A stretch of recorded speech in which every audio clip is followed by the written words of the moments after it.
A 1.65 kilogram mass stretches a vertical spring 0.225 meters.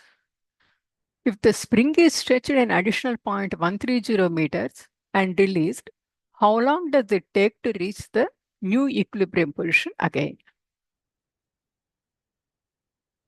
This is the spring, unstretched spring.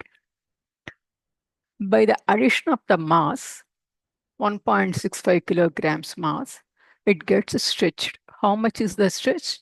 0.225. And then it is pulled further 0.130 meters and then released. Now it makes a simple harmonic oscillations. So from this position, it goes to this position. And from this position, it goes to the equilibrium position, rest position. And from there, it comes to this position and then back to this position. So 4, 1, 2, 3, 4. All these 4 parts equal to one oscillation. Okay. So time to complete one oscillation is equal to time period. Okay. Time to complete one oscillation is equal to time period. But here we are supposed to find out only 1/4 of the time period. So T is equal to T by 4. Okay. Now how to find out T and then how to find out T by 4 is the problem. Okay. We know F is equal to minus Kx. That means this is the Hooke's law. Restoring force is proportional to displacement, and then the restoring force is equal to minus Kx, where F is the restoring force and K is the spring constant and X is the displacement. Whatever the displacement, that is the displacement. We know F is equal to MA, therefore MA is equal to minus Kx, or A is equal to minus K by M X. And what I do is, I will put K by M as omega square, because for a given mass spring system, K and M are constant. Therefore, I replace K by M with another constant omega square. Therefore, omega square is equal to K by M, or omega is equal to square root of K by M. We know omega is the angular frequency. Angular frequency omega is equal to 2 pi f, or f is equal to omega by 2 pi. And we know f is equal to 1 by 2 pi square root of K by M. Am I right? Because 1 by 2 pi instead of omega, I am writing square root of K by M. See here, f is equal to, here, f is equal to omega by 2 pi, and I am writing 1 by 2 pi, and then instead of omega, I am writing square root of K by M. Okay. And then this is the frequency. And then time period and frequency are inversely related. Therefore, time period is equal to 1 by f. Therefore, t is equal to 1 divided by 1 by 2 pi square root of K by M. Or t is equal to 2 pi square root of M by K. Okay, this is the formula.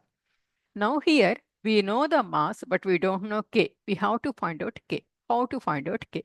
For that, I will go for the equation, same equation, Hooke's law equation. F is equal to minus Kx. Therefore, K is equal to F by X. And I know F is equal to mg.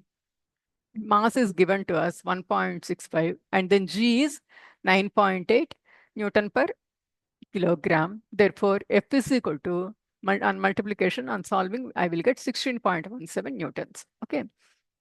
And then what is the initial stretch because of the addition of the mass? 0.225 meters. Therefore, K is equal to 16.17 divided by 0.225 is equal to 71.87 Newton per meter is the spring constant of the spring. Okay. Now, I know K.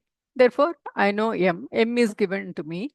I will find out T. Therefore, T is equal to 2 pi square root of M by K. On solving, I will get 0.9520 seconds.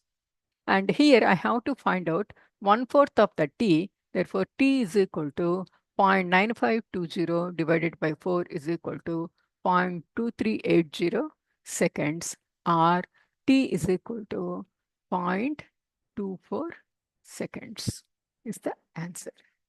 Okay.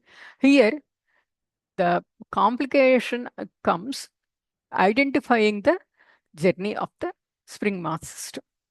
Okay, if you know this part, then rest is easy, because generally what students will do is they add both the x and delta x, and then they solve for the k, and then they use that k and then solve for t.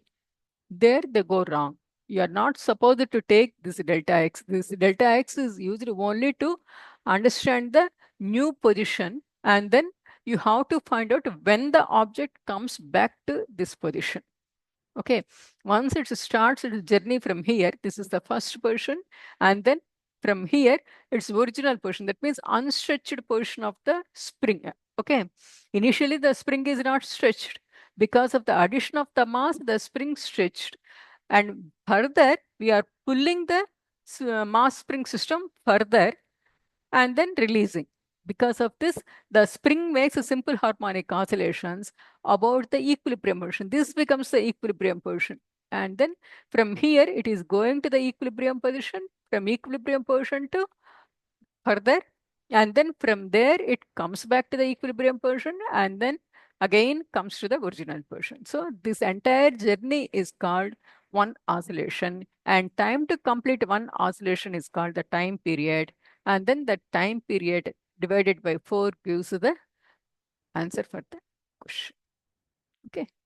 Hope this helps. Thank you. Bye bye.